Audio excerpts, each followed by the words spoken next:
This episode is brought to you by LifeLock. Between two-factor authentication, strong passwords, and a VPN, you try to be in control of how your info is protected. But many other places also have it, and they might not be as careful. That's why LifeLock monitors hundreds of millions of data points a second for threats. If your identity is stolen, they'll fix it, guaranteed, or your money back. Save up to 40% your first year. Visit LifeLock.com/podcast for 40% off. Terms apply. 10 years from today, Lisa Schneider will trade in her office job to become the leader of a pack of dogs. As the owner of her own dog rescue, that is. A second act made possible by the reskilling courses Lisa's taking now with AARP to help make sure her income lives as long as she does. And she can finally run with the big dogs. And the small dogs, who just think they're big dogs. That's why the younger you are, the more you need AARP. Learn more at aarp.org/skills. Dealing with hidradenitis suppurativa, HS, is tough. But you're not alone. Before I started Cosentyx, I looked at the website and saw it had many years of clinical research. That made me feel confident. Cosentyx secukinumab is prescribed for adults with moderate to severe hidradenitis suppurativa, HS. Don't use if allergic to Cosentyx. Get checked for TB before starting. Increased risk of infections and lowered ability to fight them may occur, like TB or other serious bacterial, fungal, or viral infections. Some were fatal. Tell your doctor if you have an infection or symptoms like fevers, sweats, chills, muscle aches, or cough, had a vaccine or plan to, or if IBD symptoms develop or worsen. Serious allergic reactions and severe eczema-like skin reactions may occur. Learn more at 1-844-COSENTYX or Cosentyx.com. Don't wait. Ask your dermatologist about Cosentyx. BTW, FYI. Visit Nexplanon.com RN to learn about Nexplanon. It's an adjustable implant, 68 milligrams radiopaque. Or ask your HCP IRL. Okay, TTYL. This episode is brought to you by IKEA. College, it's about setting yourself up for success and showing off your style. At IKEA, you'll find what you need and want to create a space that puts who you are on full display. Want to turn your room into the college setup of your dreams? How about a dorm room where affordable meets amazing? IKEA is on it. Pick up from thousands of locations or find affordable delivery options that can take the stress out of getting set up for college. Shop now at ikea-usa.com/readyforcollege.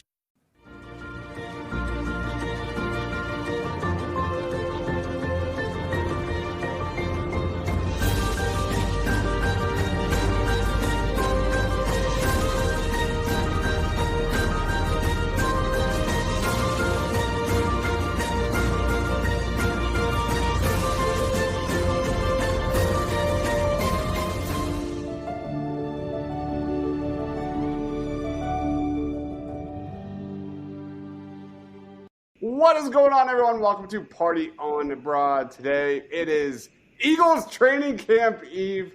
We're talking reasons for optimism. We're talking most underrated training camp storylines, top storylines, why the Eagles offense will be more dangerous in 2025, while the Eagles defense will be more dangerous, and another Eagles fight back. Joining us, Ryan Reese at Philly Sports PSA. What is up, Ryan? Oh, not much, man. I am excited. We finally made it. It's training camp. We've finally made it to where we are getting daily updates starting tomorrow of the Philadelphia Eagles, and life can go back to normal. Doing much better than Parsons and the Cowboys, for sure. For sure. All right, let's jump right into this thing. What's the top storyline, Ryan, surrounding Eagles training camp entering tomorrow?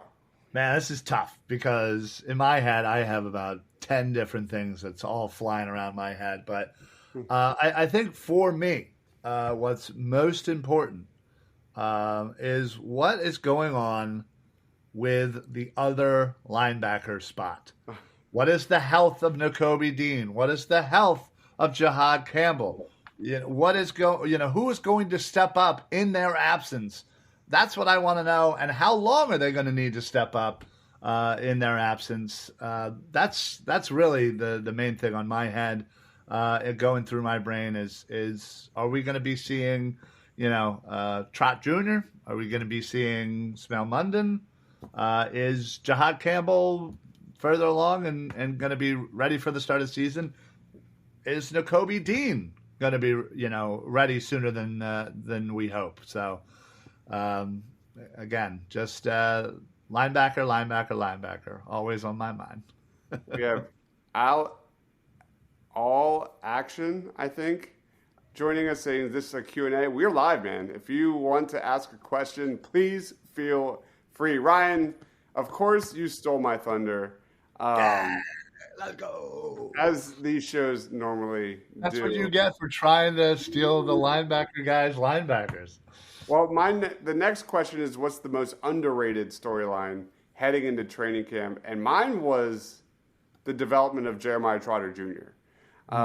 Because the linebackers were such a weapon in 2024. But you look at Nakobe Dean, that dude is working his ass off to get back on the field. Who knows what you're going to get and how soon with Dean. Jahad Campbell, he's going to get slowly ramped up. He's getting that Cooper DeJean treatment. He's going to see, slow action the first quarter of the season, but get slowly ramped up, but not from the jump. Smile Munden, fun player, but I think he's got some upside. It's going to take a little bit of time and adjustment to get used to it. But Trot Jr., man, I want to see what Trot Jr.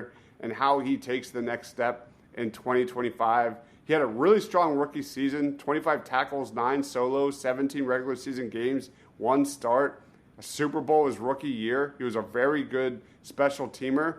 But, yeah, I think the Eagles are going to get a great picture of where Jeremiah Trotter Jr. is in his development this summer. He's going to get a ton of practice reps. He's going to get a significant time with the first-team defense.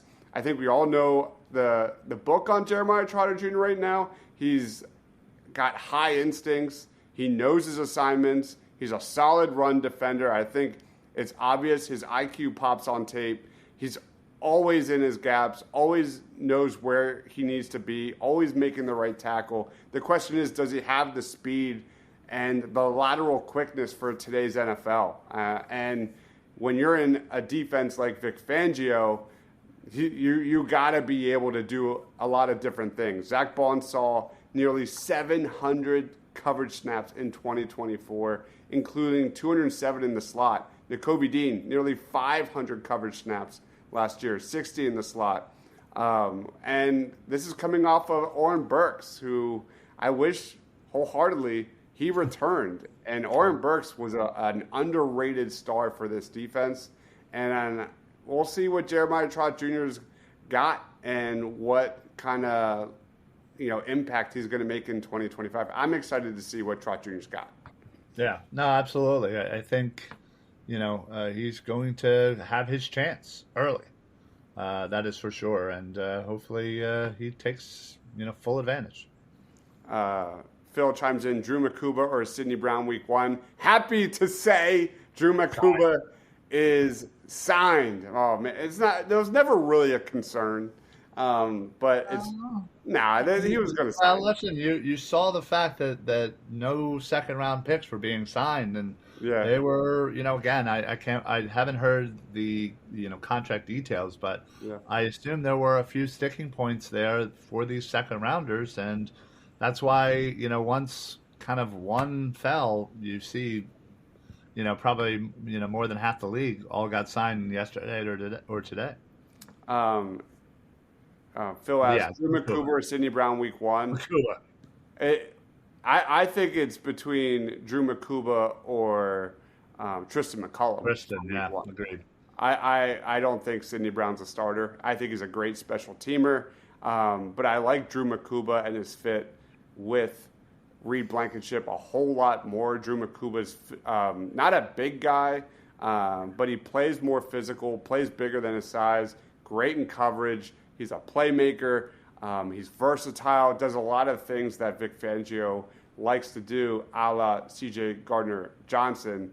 So I like Drew Makuba. And when he was at Clemson, he got to do a lot more things.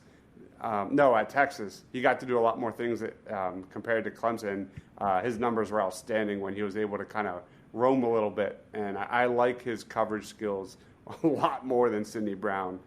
give me Drew Makuba. But I think Tristan McCollum is also a sneaky dark horse to start week one, and maybe Drew Makuba gets slowly ramped up.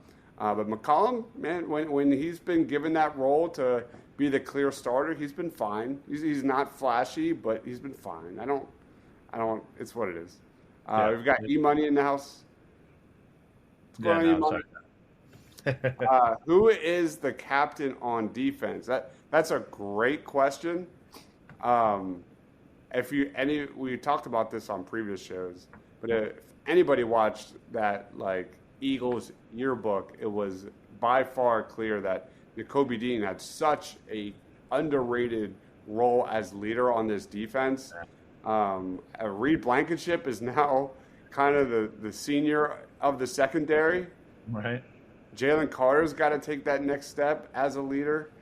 Zach Bond is obviously the clear leader with Jalen Carter. I think Nolan Smith needs to be that guy as well. What's your thoughts? Yeah, no, I the first I thought of was Reed, Zach, and actually somebody like Jordan Davis. I think he kind of gets lost in the shuffle, but he's been on the team longer than Jalen Carter. But yeah, I think Nakobe Dean is obviously a great one as well.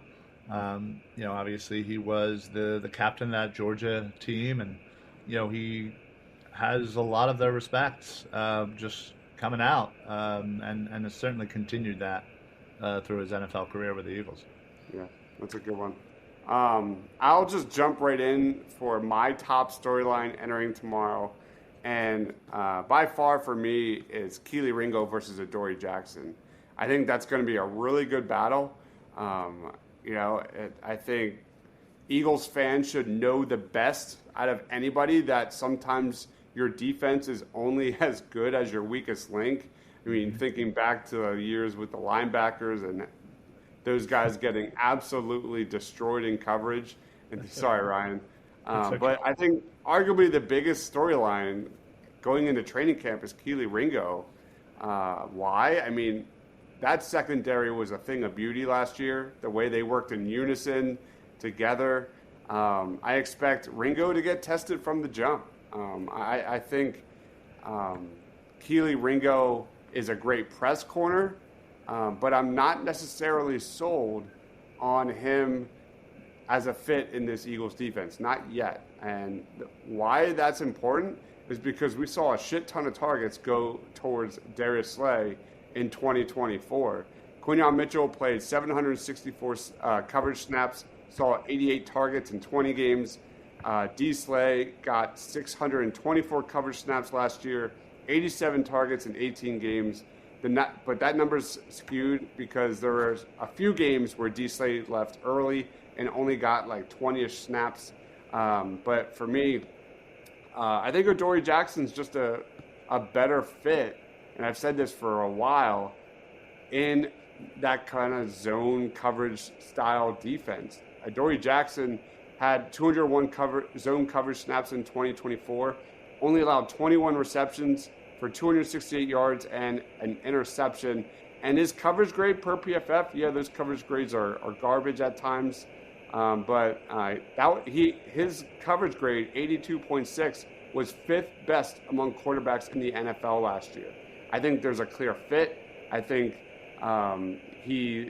Adoree Jackson's the guy that thrives playing, a few steps off the line, where Ringo has to show me he makes big leaps and bounds in that area.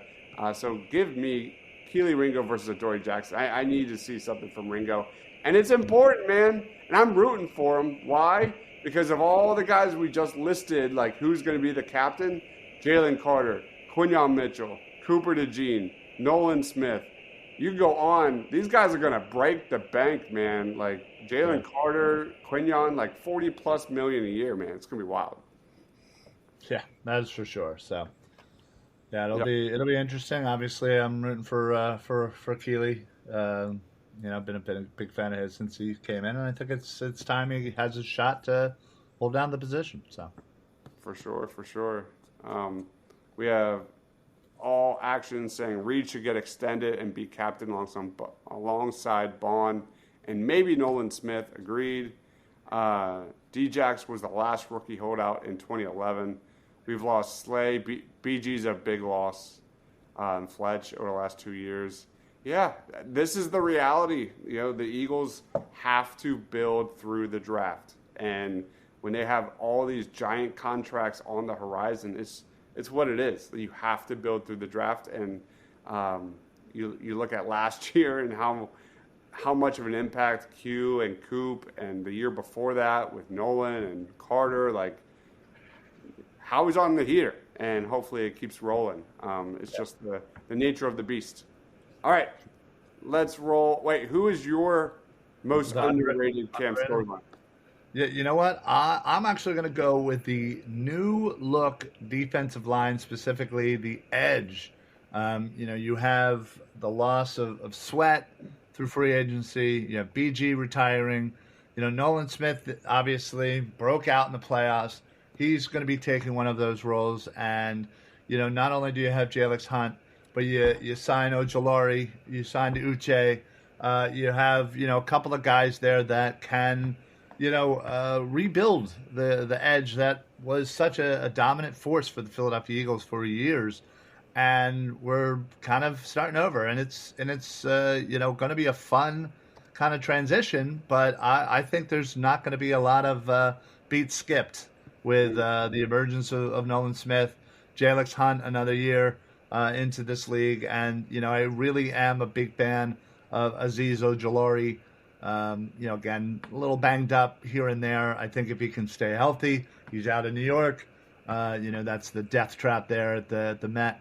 So hopefully combination of that will steamroll right into the future with a new look edge group and keep on rolling with that defensive line with Jordan Davis and Jalen Carter.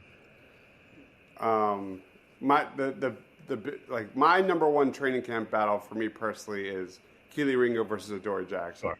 My number two is Jalix Hunt versus Azeez Ojulari. Sure. I need those two to have an amazing camp. Absolutely banger of a training camp. Huge expectations for Jalix Hunt. Can he handle a bigger workload? And then Azeez Ojulari playing with his buddies. And can he stay on the field? He makes an impact when he's healthy, but that's been very challenging during his career. So Jalix Hunt, Azeez Ojulari. I'm curious what the heck Josh Uche is. That's going to be an interesting storyline. But for me, Ojulari and Hunt have to be legit. They have to be legit in that rotation for sure. All right, let's roll it'll be fun on. to see. Yeah, for sure. All right, why the Eagles' offense will be more dangerous in 2025? Do you want to go first or second? I'll go second. I'll go first the next time. All right, we're staying on the optimism side for this show. Why the Eagles' offense will be more dangerous in 2025? I want to see more Saquon and more Will Shipley in the passing game. We've heard all offseason about this offense evolving. Heck, I'll even throw Ben Van Suberen in this one, Ryan, just for you. I think Saquon Barkley was awesome in pass protection. Every time I go back and look at clips of last season, there were so many times when Saquon made an awesome pickup through the blitz and did so many different things. But I want to see more of that. I want to see more Saquon involved in the passing game. He had 46 receptions on 54 targets last year, and I'm curious how he looks with Will Shipley, who's a very good receiver, as we all know. Not so much on the pass protection with Will Shipley. That jury is still out for debate.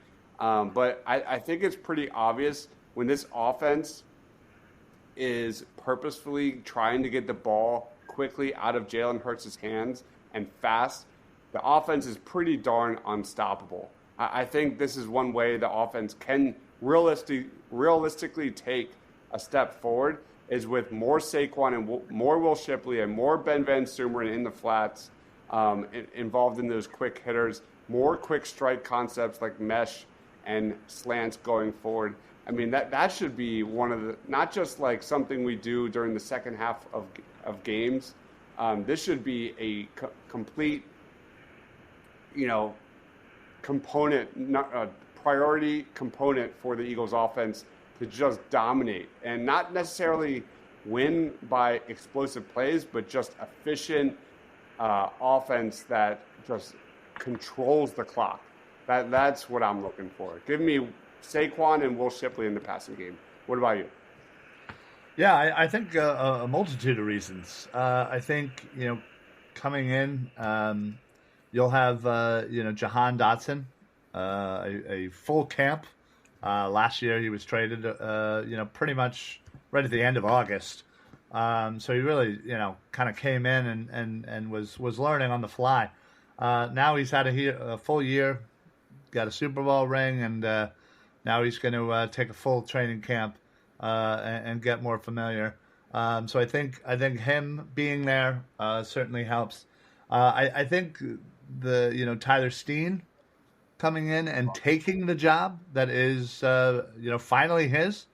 I think we'll have some familiarity rather than a guy in last year with Mekhi Becton who came in and won the job and again was new to the team, whereas Steen is certainly very familiar with everyone. And another reason why is Dallas Goedert. I think this whole experience for Dallas Goedert this offseason with having no guaranteed money and basically working to restructure his contract, I think that has kind of said something to him. That he needs to work a little harder to kind of improve his health and stay on the field. And I think that is his number one goal this year is to play a lot more snaps and be in a lot more games. And I think if that is the case, him being there will help continue to dominate the offense with him, Barkley, Hurts, Brown, Smith, and that fantastic offensive line. I don't think there's too much that'll stop us. Yeah. All Action says, why are the Eagles not a successful screen team? That is a great question, considering like how good the Eagles' offensive line likes to get on into that second level and pull and all that kind of stuff. It's pretty wild. I think back to 2024.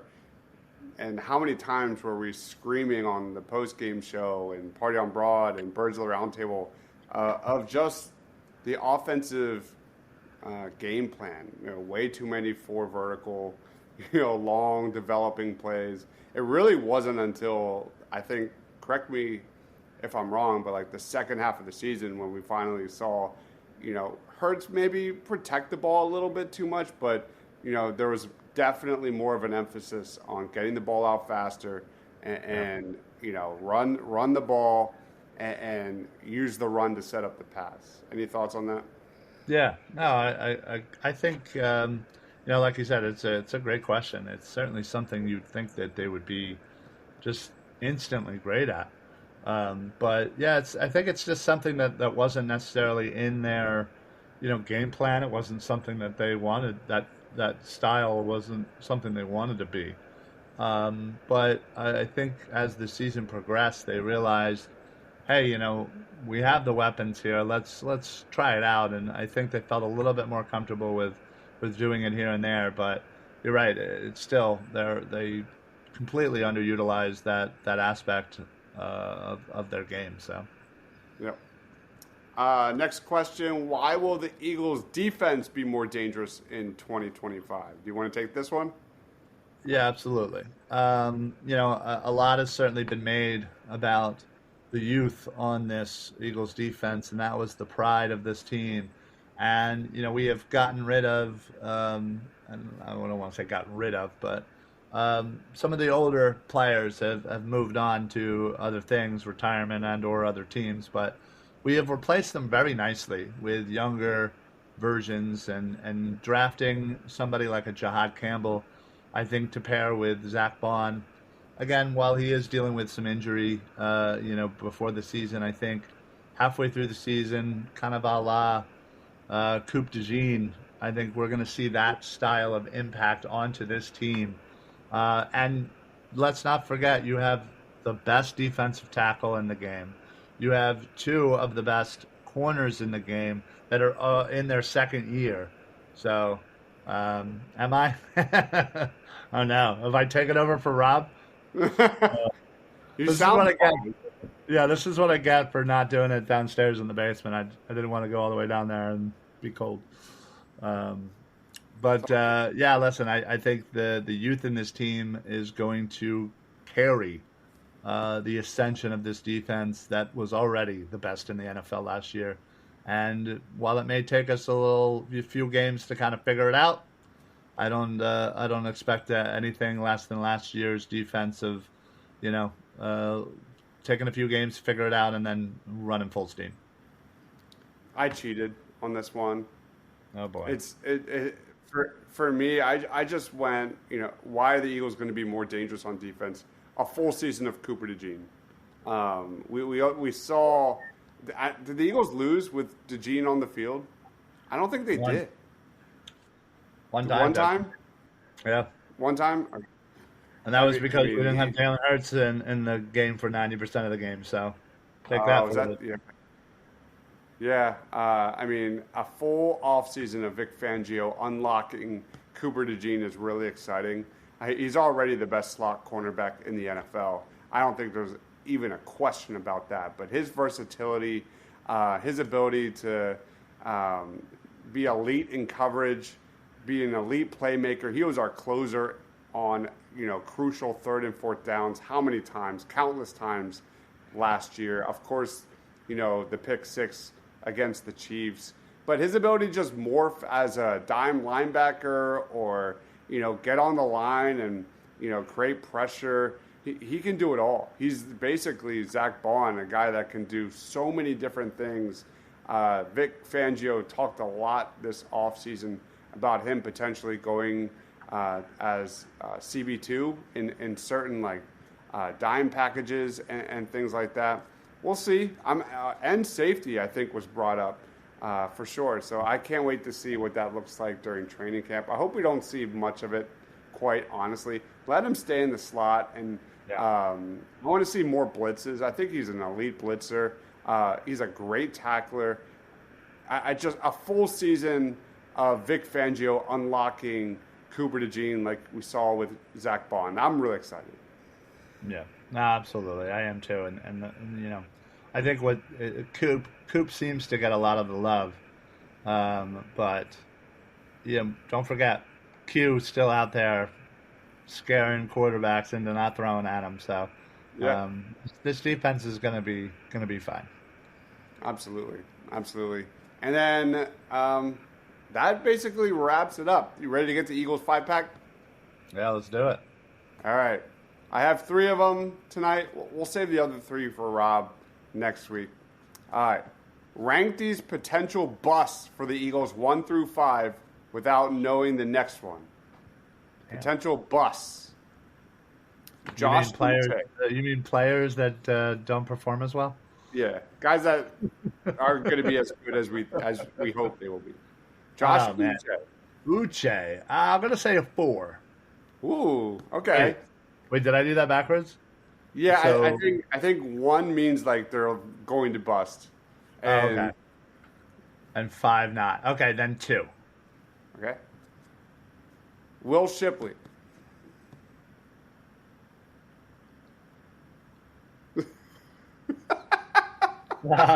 I saved that one purposefully for you. I guess I'll say a 3. I don't know.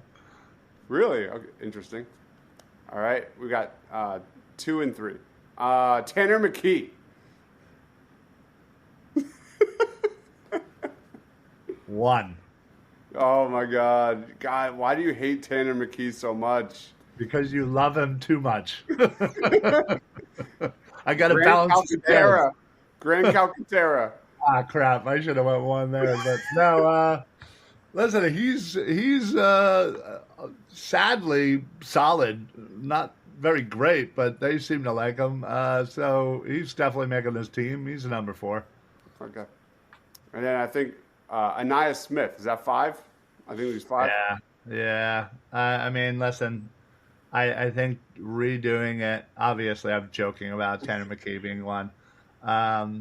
He's obviously, he's probably number 5. Calcaterra is probably number 4. Man, you Shipley you 3, talk Anaya so much. Smith You 2, talked so much trash DJ. on Calcaterra all year last year. You put him at 4? Well, yeah, but like, bust to me means that he's just gonna, suck and not make the team. Like, he's making this team.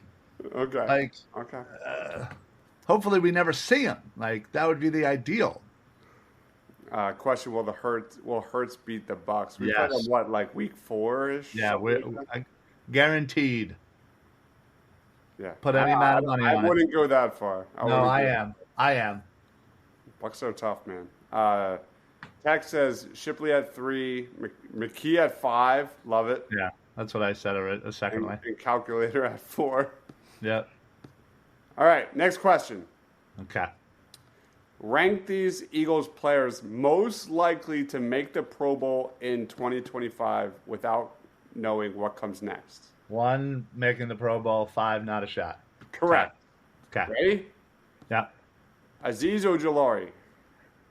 Oh, shit.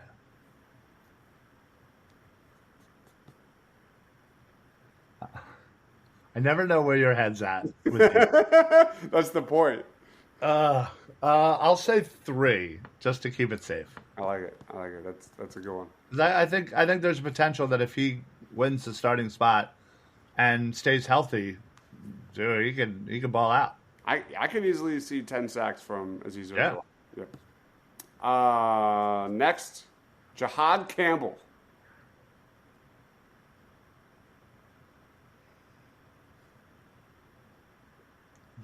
Two. I like it. I'm high on Jahad Campbell. I think as soon as Vic Fangio figures out the best fit for him, he's going to be lights out. He's going to be really fun. Yeah. Reed Blankenship. He had 4 picks last year. He was underrated. He is underrated, 4, but only because I know you're going to throw somebody out there that I have to put at 1. Jalix Hunt. I'm going to say 5. Jalix Hunt? 5? Yes. Only because, like, I kind of put him in there with slightly after Azeez. I'm not as high on him as you guys are. I think he is incrementally going to get better. I just don't see the huge jump year to year. So you have 1 left, correct? I have number 1 left. So whoever this is going to make the Pro Bowl. Guaranteed. Damn it. It's somebody terrible, isn't it? Sidney Brown. Oh, no. Oh, man. There's no shot in hell. Terrible list. There's no shot in hell that's happening. Yeah, that was a bad list. All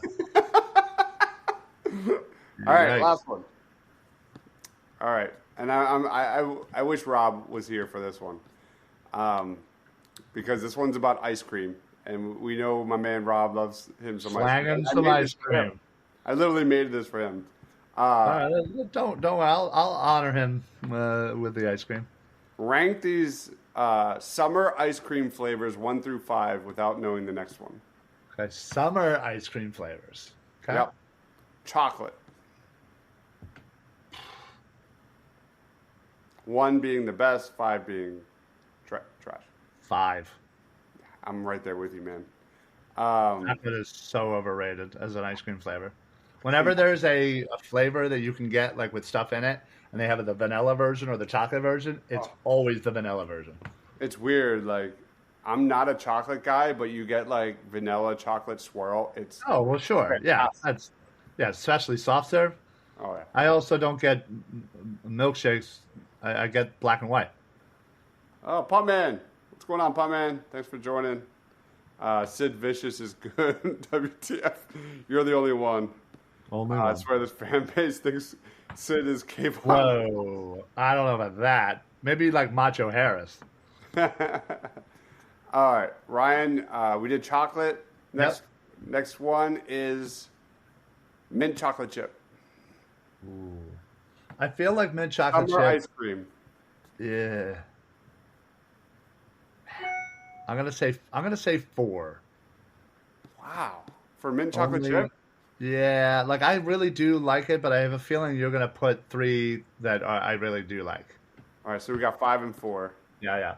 Top 3. Here we go. Orange creamsicle. Ooh, that's a banger of a summer one. We're talking winter, F that all day. But summer, shit, I might have to put that at 2. 2? Yeah, right. That's a good summer one. All right. Next up, chocolate chip cookie dough.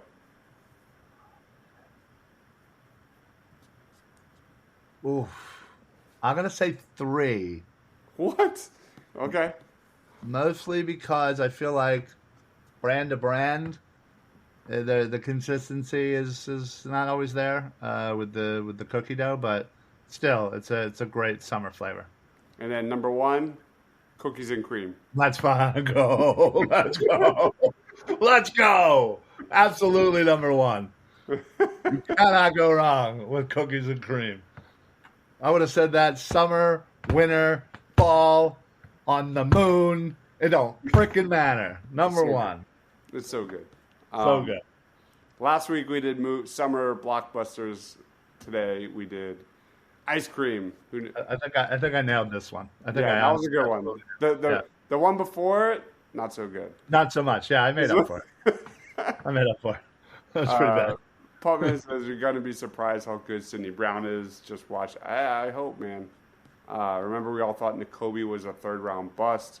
Trust the evaluation. Oh, because this guy certainly didn't. All right, that wraps it up, guys. Ryan, final thoughts on training camp this week. Let's get out of here. Yeah, listen, I'm super excited tomorrow.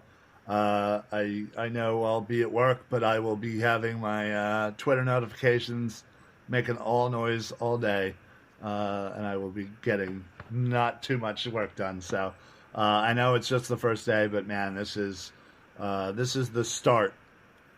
This is the start when football is back, and I cannot wait. We have a meaningless game at the end of this month for the Hall of Fame game that I'm going to watch about 3 seconds of. And in those 3 seconds, I'm going to be real excited. By second 4, I'm going to say F this. And then a week later, we got Birds game. And then I'll be out there at preseason with my son. I can't wait. Yeah, this is such an exciting time period. Just stay healthy. I mean, the Eagles, this should be a really fun training camp because there's a lot of young guys that really, truly need to take the next step in their growth, in their development, and Howie Roseman and Vic Fangio we trust, man. They're in a really good situation right there. Brian, go ahead, Ryan. First of all, I'll add this. Yeah, listen, I can certainly say I wasn't happy with Nolan Smith of the world, but don't ever put me in that Nakobe box again. I was all Nakobe all the time, rooting for that kid, no matter what. Anyway, what was I going to say? Damn it. What were we just talking about? It's an exciting time because of mostly Howie Roseman and Vic Fangio. Oh, yes. Yeah. Can I also say, in Nick Sirianni we trust. Yeah. He needs to get his due. That's all I'm saying. He deserves it. Paul says we have Tanner. He's gonna be so much fun to watch during the preseason. No Clayton Thorson's out there. Ryan's just pissed that there's no more Kenny Pickett on this roster. I am. I'm not going to have him. I'm not happy. So whatever. All right, guys, we're heading out of here. Thank you, everyone, for watching. Smash that like button if you love the Philadelphia Eagles. He is Ryan Reese at Philly Sports PSA. I am Dibes, Mr. Crockpot. For Ryan, for myself, stay awesome, everyone.